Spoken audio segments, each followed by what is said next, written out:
انت ما تعرفش انا ببقى مبسوطه قد ايه لما بنخرج مع بعض. وانا كمان والله يا حبيبتي، خلاص كلها شهرين وهنتجوز وهنخرج في اي وقت. تشربوا ايه؟ ايه ده؟ مهرة انت بتعملي ايه هنا؟ انت تعرفها؟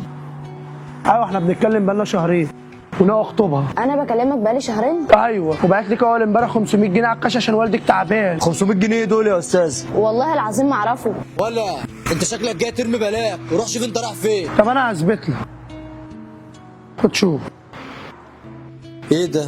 انت بتشتغليني؟ الحساب بتاعك اهو، وبعتلي صور كمان. ازاي؟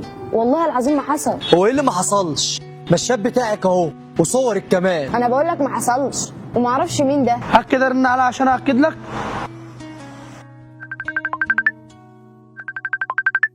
صباح الخير يا حبيبي، ما بتردش ليه يا روحي؟ مين معايا؟ اكيد حد خد الصور وبيكلمك على اساس ان انا. مش انا قايل لك مليون مره ما تنزليش صور على النت؟ اهو جبت لنا الكلام، عاجبك كده؟ يلا نمشي.